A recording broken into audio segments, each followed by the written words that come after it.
Welcome to my channel. I'm here to read the classics. I'm currently reading Frankenstein by Mary Shelley. We're about halfway through. It's up to chapter 13. And it's the Barnes & Noble Classics edition. It has some footnotes, some endnotes that give a little bit more context for the life for life in Mary Shelley's time, for her life in particular, things that informed her writing, that sort of thing. This was written a couple of centuries ago, after all. Where we're at in the story right now, Victor Frankenstein, thinks that the creature he created is a monster that killed his younger brother and framed a friend of his for his brother's murder. So Victor feels responsible for their deaths because, I mean, how do you tell people that your friend is innocent because you created a life out of, corpses and it went crazy? But at this point in the story, Victor has met the creature, and it is telling him about everything that has happened to him since Victor created him, and since they lost sight of each other, I guess you could say. Anyway, he's been telling him about how he basically didn't have, at the beginning of his life, he didn't have full use of his senses, he didn't have language, he didn't know anything really, and he basically had to teach himself how to forage for food and shelter and even talk. He says he's told him that he stayed for a winter in like the barn, basically, though that is a generous description of what it is, of this young family that has fallen on hard times. The dad is old and blind, and the two kids are, sort of angelic, but they're really, all in a bad situation. And the creature has been trying to help them out without showing himself to them, but he doesn't really know how to finally introduce himself to these people, because every time he tries to show himself to people, they see him as a horrible monster and and run him out of town. Excuse me for the coughing. I don't talk aloud very often, so I won't be reading the entire thing. I'll read a few passages here and there, and I'll give some commentary on it, but I get a really scratchy throat, and it's, and that's an obstacle. But anyway, it's chapter 13. The creature is still telling Victor his story, and, we're about to see what happens when he finally tries to introduce himself to this family that he's been staying with without their knowledge.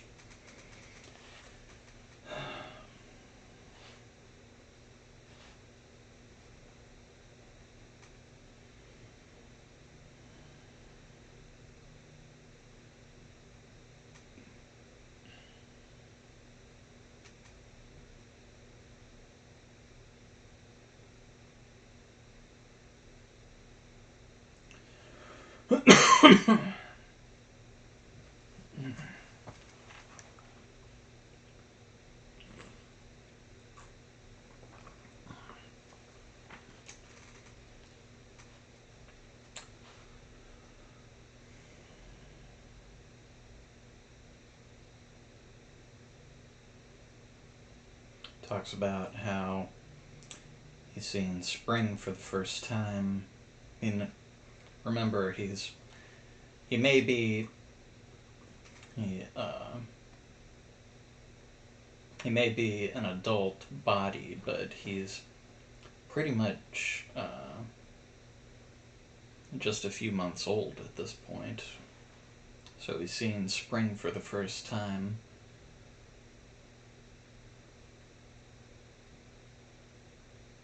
Talks about how some people show up at the cottage.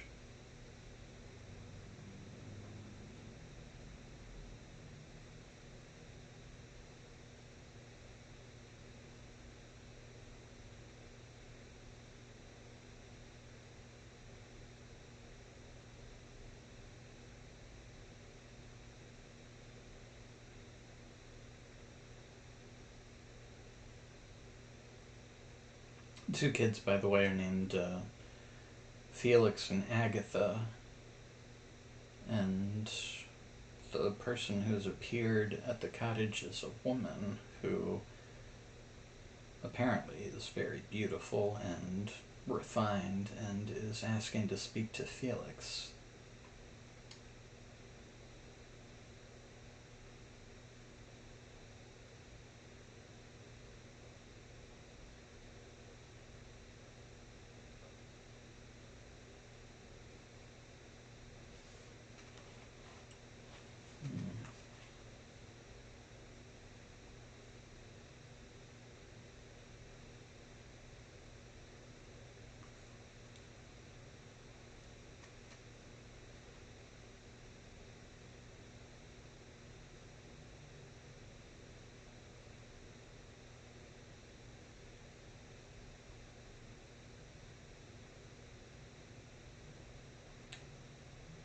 She's Arabic, apparently.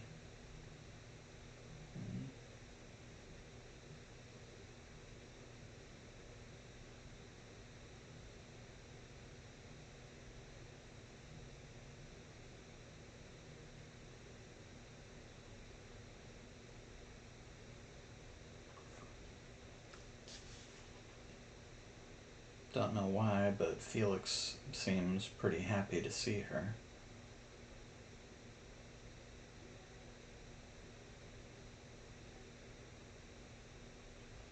Doesn't She doesn't speak the same language as them, but it seems like they're trying to teach her. This is all from the creature's perspective, of course. So he's just conveying it as best he can at this point.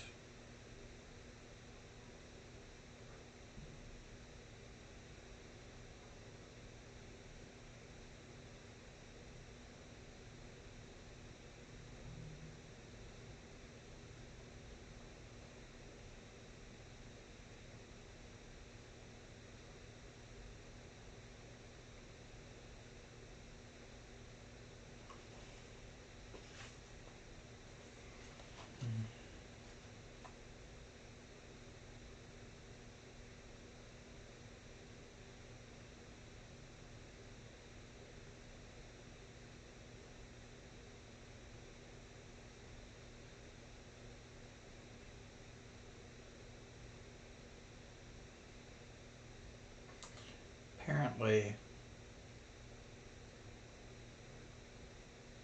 in teaching her their language, he's learning language faster now.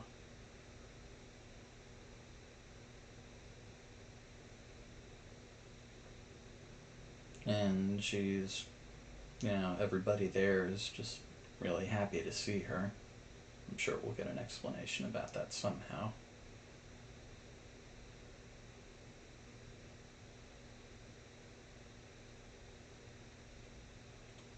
Two more months pass.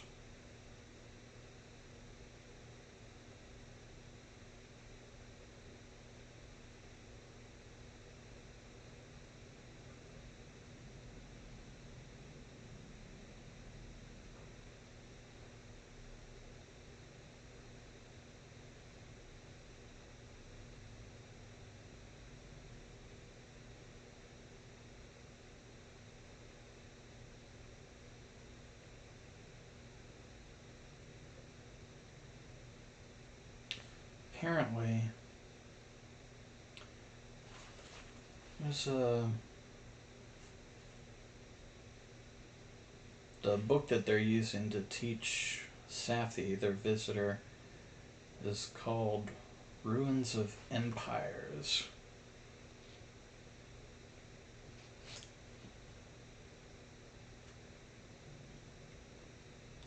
It's a history and philosophy book.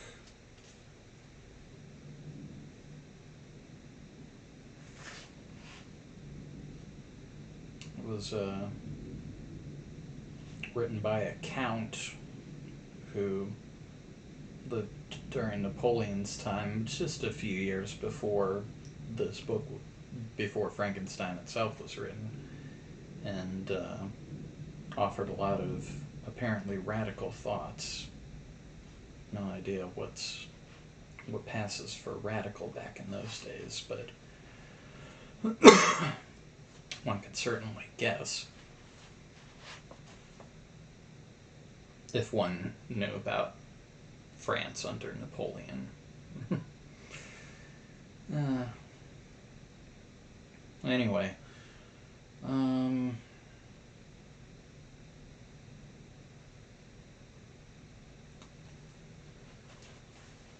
get some indications here that Felix is a pretty well-educated young man.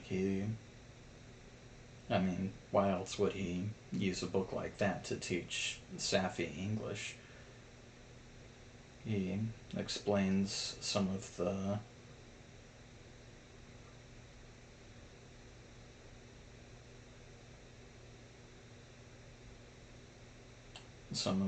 ideas in the book and some of the history that's contained therein.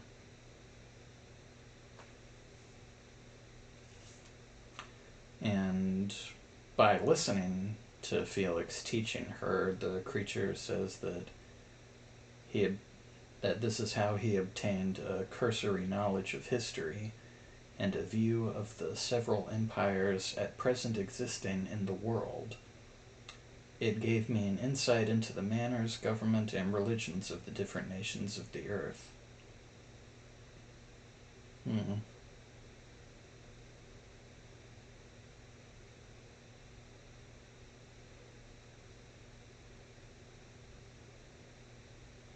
And even the discovery of America. It says here, I heard of the discovery of the American hemisphere and wept with Safi over the hapless fate of its original inhabitants.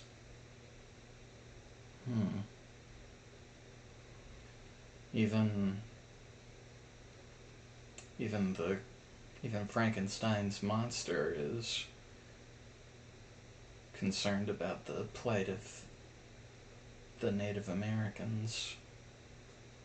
That is interesting.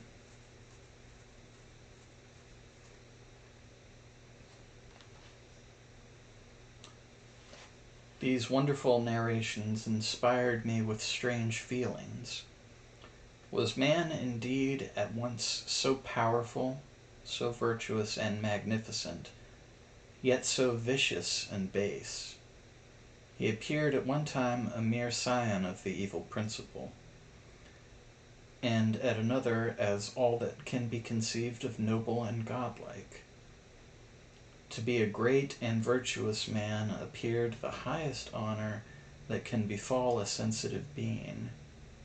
To be base and vicious, as many on record have been, appeared the lowest degradation, a condition more abject than that of the blind mole or harmless worm. For a long time I could not conceive how one man could go forth to murder his fellow, or even why there were laws and governments. But when I heard details of vice and bloodshed, my wonder ceased, and I turned away with disgust and loathing. It's like I had kind of an impression of this when I read last week, but it's kind of like Ultron in the movie Avengers Age of Ultron, when he's learning, when he goes on the internet and learns all about humanity all at once, and and you can and you can and you can say that that's, an obvious thing to have an AI do, but in that movie there are plenty of allusions to Frankenstein, and and and Tony even tells Bruce at one point in that movie. I don't want to give away any spoilers if you haven't seen it, but he even suggests to them that they need to embrace their potential reputations as mad scientists. It's so there. It's so interesting to see that the roots for that, could be all right here. I mean, there are probably deeper roots. I mean, Mary Shelley probably didn't come up with all of it on her own, but she put it all right here. And I said this in an earlier video too. A lot of a lot of mad scientist tropes that that were either forgotten or discarded or fully embraced. They all show up here, and anybody who wants to write a story about one, this really is the classic, the prototype, the archetype of it.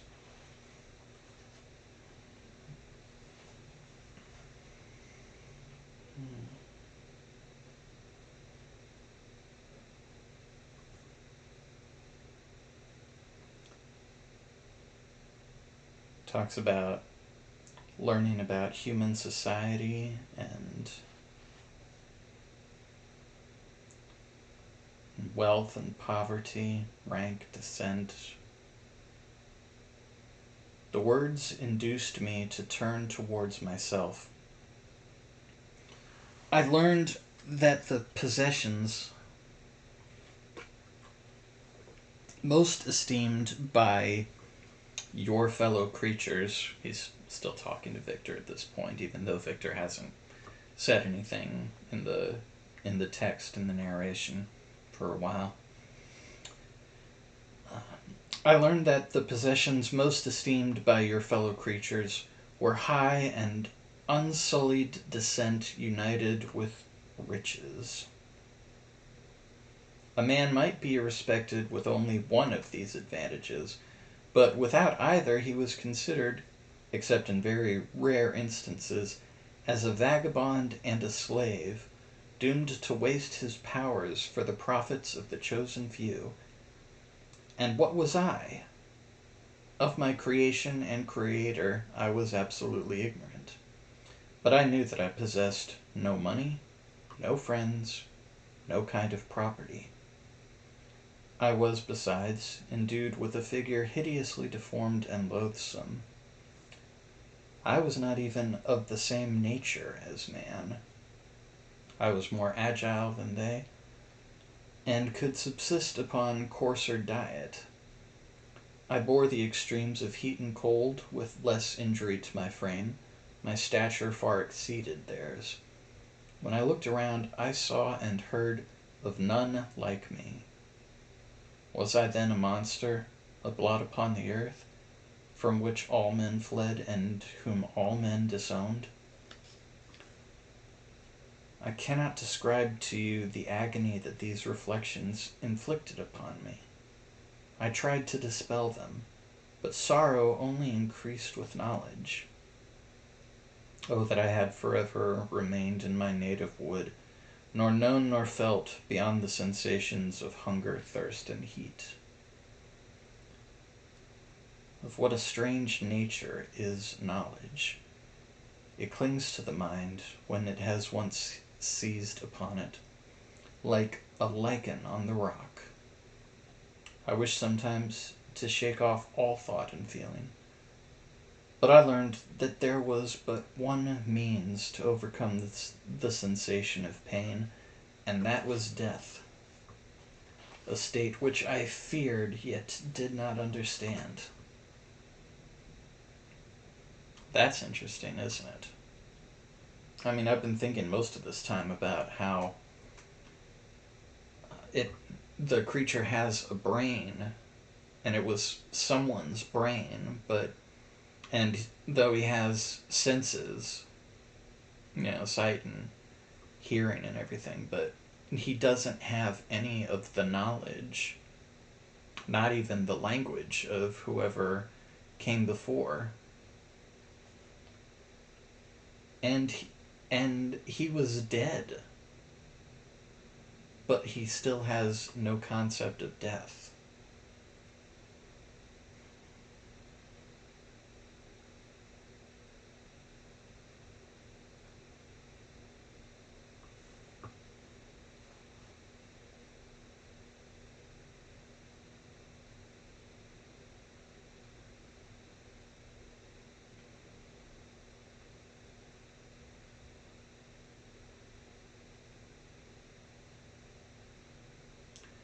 I admired virtue and good feelings, and loved the gentle manners and amiable qualities of my cottagers. But I was shut out from intercourse with them, except through means which I obtained by stealth, when I was unseen and unknown, and which rather increased than satisfied the desire I had of becoming one among my fellows. The gentle words of Agatha and the animated smiles of the charming Arabian were not for me. The mild exhortations of the old man and the lively conversation of the loved Felix were not for me, miserable, unhappy wretch. Other lessons were impressed upon me even more deeply. I heard of the difference of sexes and the birth and growth of children, how the father doted on the smiles of the infant and the lively sallies of the older child, how all the life and cares of the mother were wrapped up in the precious charge, how the mind of youth expanded and gained knowledge of brother, sister, and all the various relationships which bind one human being to another in mutual bonds. But where were my friends and relations? No father had watched my infant days. No mother had blessed me with smiles and caresses. Or if they had, all my past life was now a blot, a blind vacancy in which I distinguished nothing.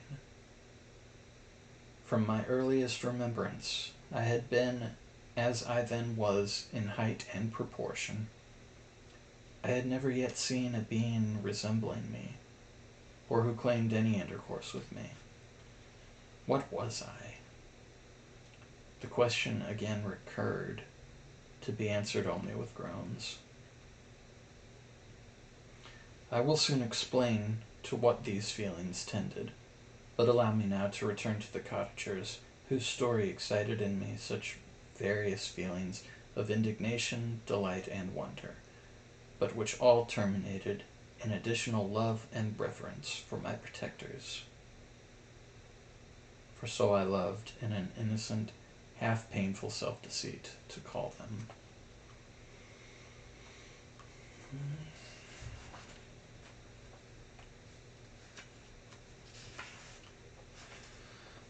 We'll go on with chapter 14 now. I think we've got some time for that.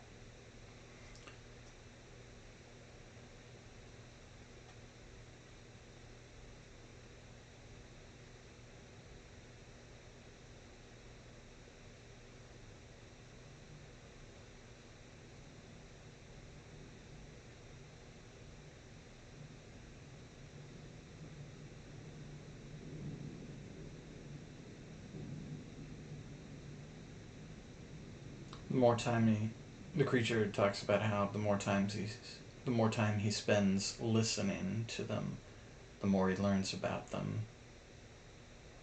About how they used to live in Paris.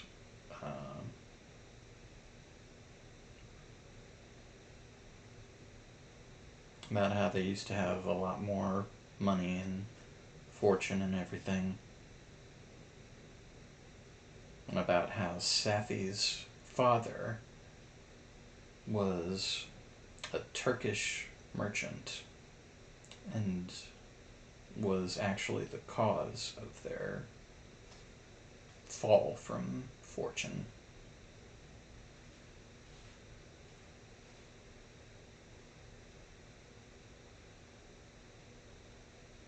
Apparently, the merchant was cast into prison as soon as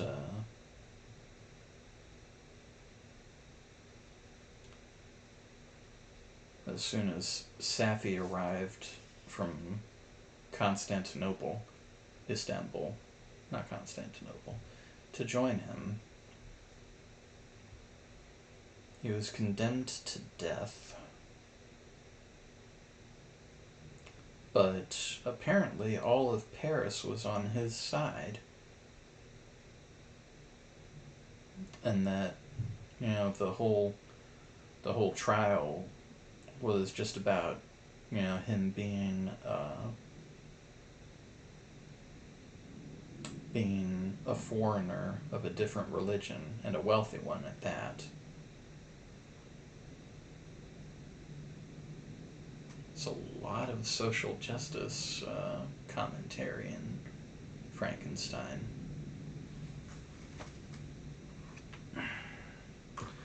History repeats itself.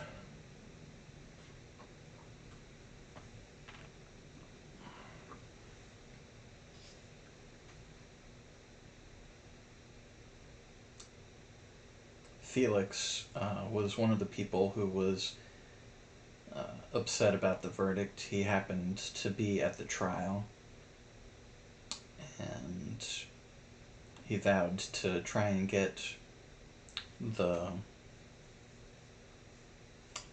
Turkish merchant out of jail.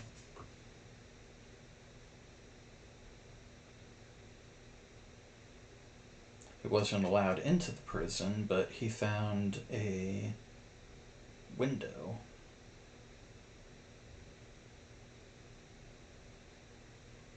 A grated window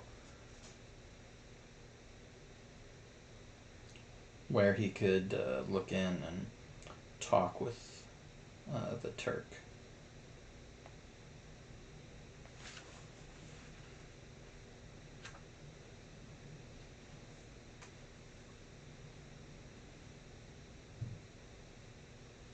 And that's when he met Safi. Well, when he saw Safi visiting with her father, at least.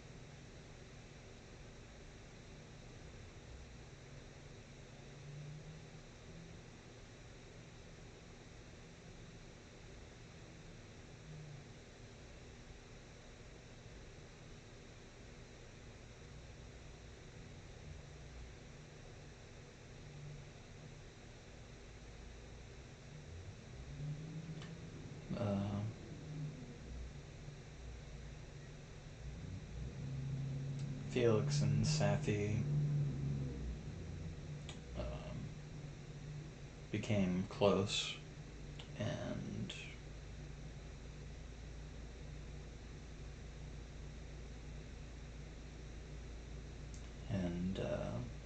exchanged letters with each other through somebody who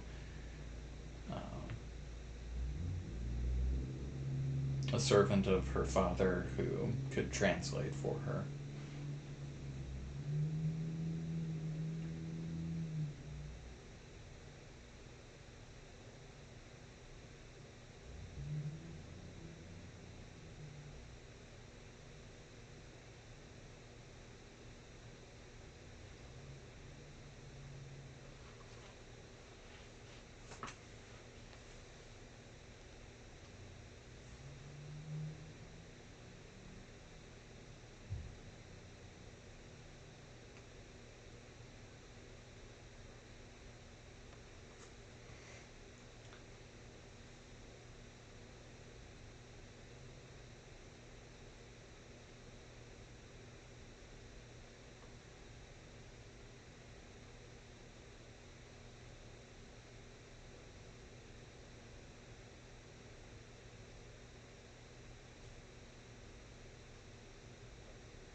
Apparently, Safi's mother was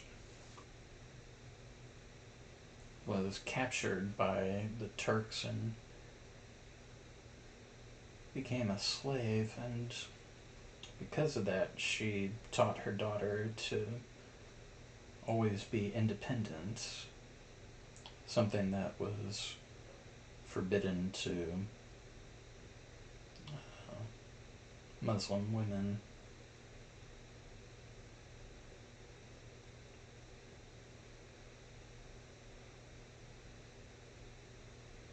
Her lessons were indelibly impressed on the mind of Safi, who sickened at the prospect of again returning to Asia and being immured within the walls of a harem.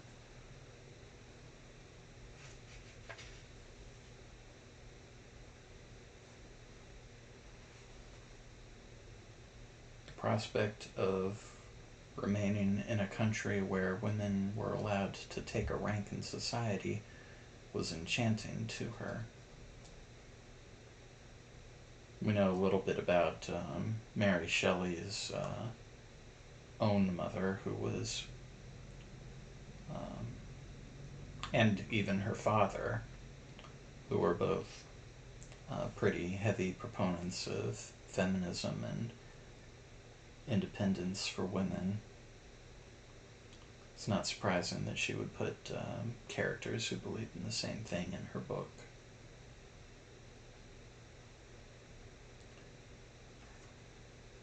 The day for the execution of the Turk was fixed, but on the night previous to it, he quitted his prison, and before morning was distant many leagues from Paris.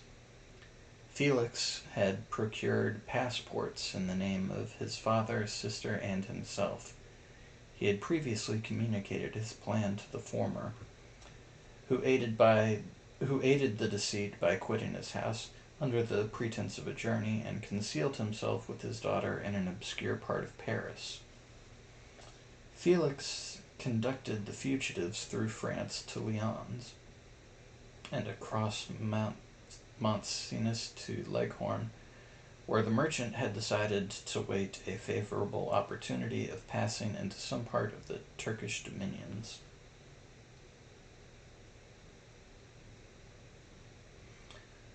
Safi resolved to remain with her father until the moment of his departure, before which time the Turk renewed his promise that she should be united to his deliverer, Felix.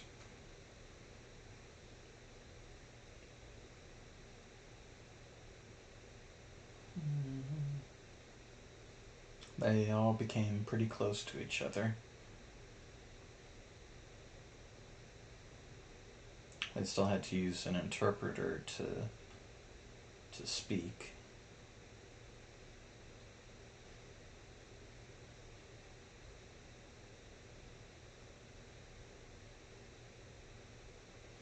On the other hand, even though the Turk was seemingly okay with Felix marrying Safi, says he loathed the idea that his daughter should be united to a Christian. But he feared the resentment of Felix if he should appear lukewarm, for he knew that he was still in the power of his deliverer, if he should choose to betray him to the Italian state which they inhabited. He revolved 1,000 plans by which he should be enabled to prolong the deceit until it might be no longer necessary, and secretly to take his daughter with him when he departed. His plans were facilitated by news which arrived from Paris. The government of France were greatly enraged at the escape of their victim, and spared no pains to detect and punish his deliverer. The plot of Felix was quickly discovered, and his father and sister were thrown in prison. The news reached Felix, roused him from his dreams. His blind and aged father and his gentle sister lay in a noisome dungeon, while he enjoyed the free air and the society of her whom he loved. This idea was torture to him. He quickly arranged with the Turks that if the latter should find a favorable opportunity for escape before Felix could return to Italy, Safie should remain as a boarder at a convent at Leghorn, and then, quitting the lovely Arabian, he hastened to Paris and delivered himself up to the vengeance of the law, hoping to free his family. He did not succeed. They remained confined for 5 months before the trial took place, the result of which deprived them of their fortune and condemned them to a perpetual exile from their native country. They found a miserable asylum in the cottage in Germany where I discovered them. Felix soon learned that the treacherous Turk, for whom he and his family endured such unheard-of oppression, on discovering that his deliverer was thus reduced to poverty and ruin, became a traitor to good feeling and honor, and had quitted Italy with his daughter, insultingly sending Felix a pittance of money to aid him, as he said, in some plan of future maintenance. Such were the events that preyed on the heart of Felix, and rendered him, when I first saw him, the most miserable of his family. He could have endured poverty, and while this distress had been the meed of his virtue, he gloried in it. But the ingratitude of the Turk and the loss of his beloved Safie were misfortunes more bitter and irreparable. The arrival of the Arabian now infused new life into his soul.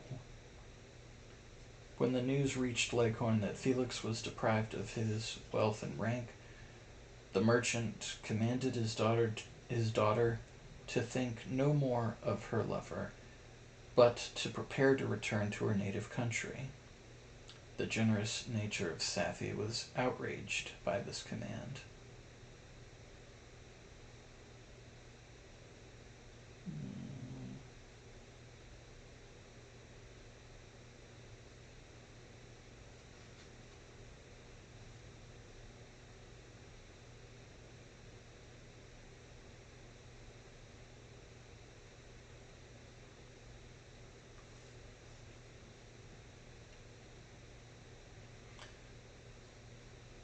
Turk feared that he had been exposed and that he was going to be taken back to France to be executed, so he went on ahead to Constantinople. And after he left, Safie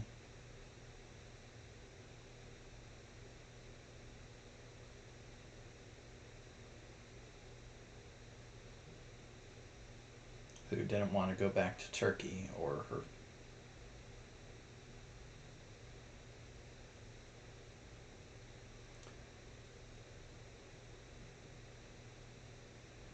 She figured out where Felix was.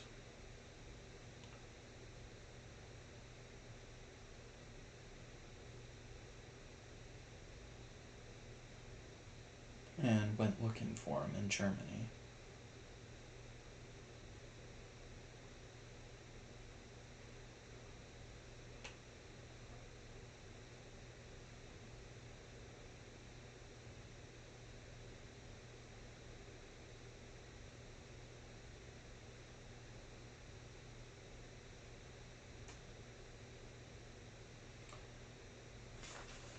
And that's the end of chapter 14. And I think we'll stop there for now. This is a hell of a subplot. I mean,